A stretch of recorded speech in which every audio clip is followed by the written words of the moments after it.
Good day everyone, and welcome to another episode of Pastor's Library. This is the channel where we talk about everything to do with theology books, especially those that might be on a seminary reading list or a reading list for a bachelor's or master's degree in theology. And we also just talk about books that might have captured your interest if you saw them on your vicar's bookshelf or in your pastor's library. Today we're going to talk about some of my favourite commentaries. If you like what we have to say, please remember to give us a thumbs up. And also, if you haven't done yet, please subscribe and click on the bell because it helps the algorithm. And the main thing is you'll always know when we've released a new episode. So I leave that to you. Remember the comments column underneath. Leave a message for us. That's great. We reply to everyone in due turn. So today I want to talk about my favourite commentaries on the epistle to the Ephesians. And there are a few. In fact, I hesitate to say, I think there are some rather good Ephesians commentaries, and it's often quite difficult to put them in any sort of pecking order. So I might only do that for the last couple. But here are the ones that are in my library that I still appreciate after today. They're not the only ones, but they're the main ones that I use. This is the Word Biblical Commentary. It's by Andrew Lincoln. It has served me very well. I believe this is the first commentary I bought on the book of Ephesians. It's incredibly good, but it was printed in 1990, which means that now it's somewhat dated. And whereas of all the commentaries I have, this is the most technical, it's got the most Greek in it, it is an absolutely outstanding piece of work, but its 494 pages are a little bit over the edge now for what one ought to be quoting in essays. Now that doesn't mean it isn't still good for personal study. And whereas I think a replacement for this will be coming up from Zondervan, who've acquired the Word Biblical Commentary, my suggestion to you is if you saw a copy cheap, then it's worthwhile having still. So that's Andrew Lincoln, Word Biblical Commentary. I did do a separate video on this, so I won't mention it much, but it's David Garrard's The Epistle of Paul to the Ephesians. It's a 2023 publication. It's 142 pages on width and stock. And this is a commentary from someone who has a clear missional perspective. And I would just say to you, it's refreshing. The next one on my list is a series that I often look at, the literary and theological commentaries.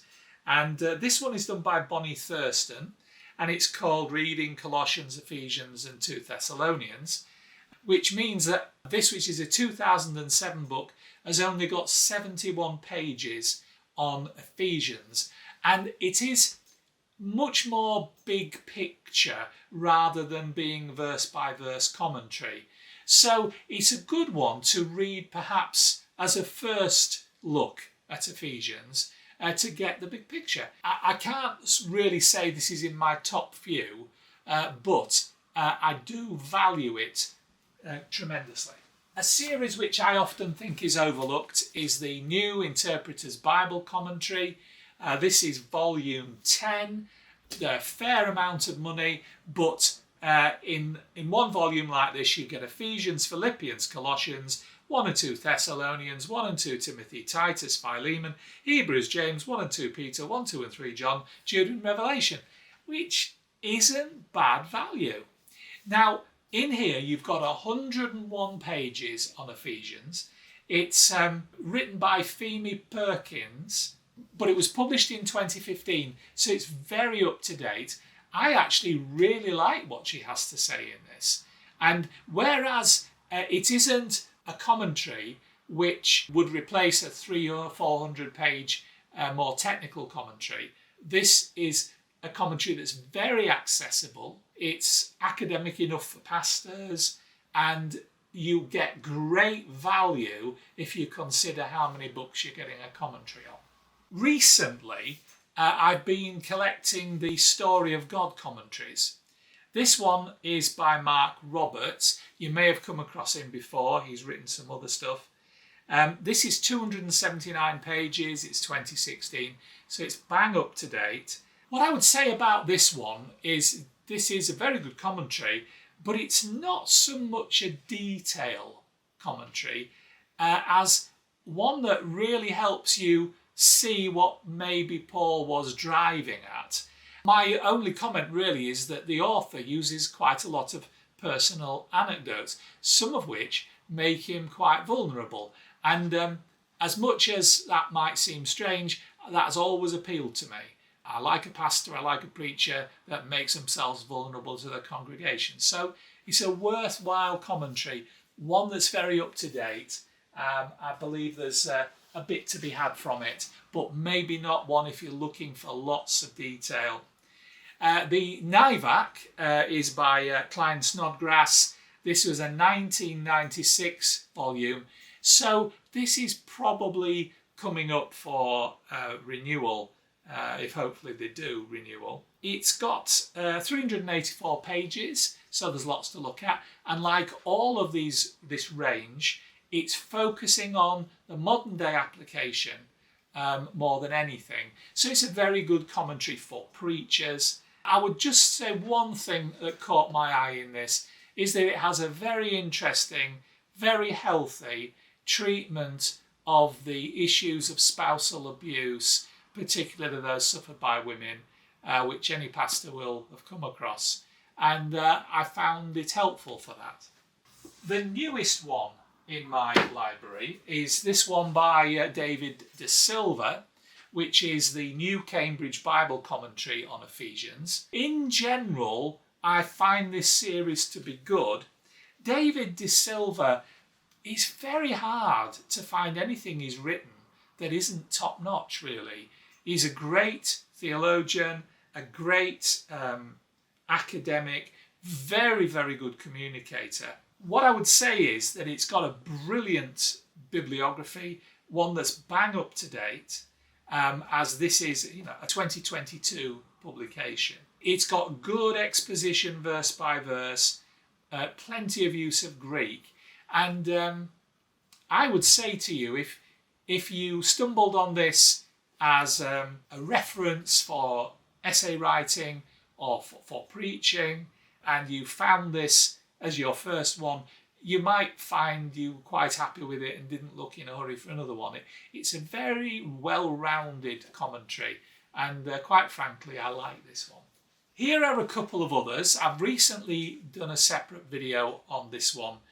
Constantine Campbell, Letter to the Ephesians in the Pillar commentary range. This has got a very substantive, updated bibliography, which I recommend to you.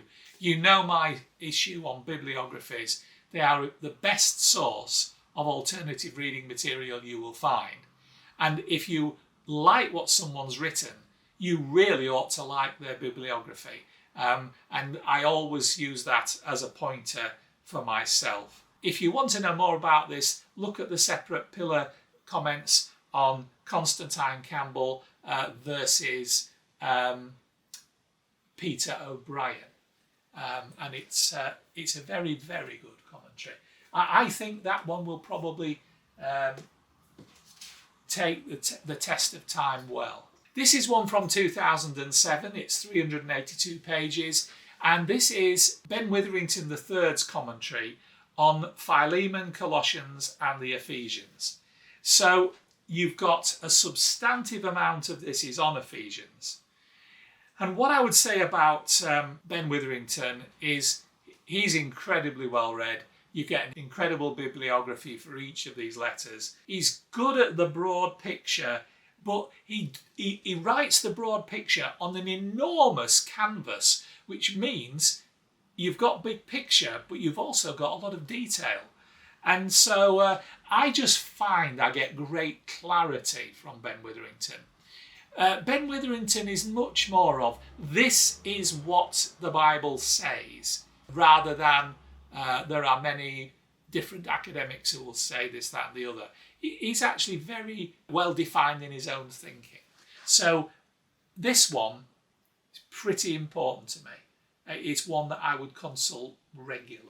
I'm down now to, one more before we get to my top two. This is the Zondervan Exegetical commentary on the New Testament for Ephesians. It's by Clinton Arnold, who I am discovering is actually a very good author. This has got 538 pages. The layout is clear, it's easy to access. You don't feel that there are too many words between you and the subject. And I do find this to be a very helpful overview on the book of Ephesians. Also, at the moment in the UK, lots of people are doing this at a very reasonable price, which for a hardback out of a good series, it's one possibly to think of adding to your bookshelf. Right, my top two. George Lyons, Robert Smith and Cara Pardue have offered us the New BeaconBible commentary on Ephesians, Colossians and Philemon. This was published in 2019, so it's bang up to date. It's got 207 pages on Ephesians. As is a lot of detail, I would say to you, this has the best bibliography. If you buy commentaries for the bibliography, you need this one. It's an incredibly good bibliography. It's a good verse-by-verse commentary. Its treatment of the big issues in Ephesians is very detailed, it's very good. I can never really get far from the NBBCs because they're very good range of commentary. They are all softback, but they're an affordable price. And for an academic commentary, I honestly think it's good value for money. So that's one of my top two. The other one of my top two, and I'm not going to put these in any particular order other than the order that I've shown them to you. This is the New International Commentary on the New Testament, and it's by Lynn Cohick. Now, Lynn Cohick is without doubt a remarkable commentator. I think she's on the NIV translation committee as well. She's a great lecturer. I saw a lecture of hers once. It was very, very good on video. I find the amount of detail in this, which is a volume of 475 pages, which is also a bang up to date volume because it was only published in 2020. I would say to you, with a level of detail, this merits a preeminent place in my library. Lynn Cohick has done a fabulous job on this. She isn't quite as apologetic as some men would be when she's talking about the relationship between husbands and wives in Ephesians. So her view, I would have to say to you, is very good. It's an excellent open view. So that's my top. Yeah, this one probably is number one. These are my top commentaries anyway on Ephesians. I hope that some of them capture your imagination. I hope that some of them will capture a little bit of money from you so they can live in your bookcase as well as in mine. But what I would say to you is these are all commentaries that will offer you something in different ways with different amounts of investment. But I commend them to you. I hope you've enjoyed that. If you have, please give us a thumbs up on YouTube. If you haven't done it yet, click subscribe, click on the bell, and then you'll know whenever we're publishing another episode of Pastor's Library. Remember to leave a question or a comment in the area below. We'd love to answer that and come back to you. God bless you. Bye.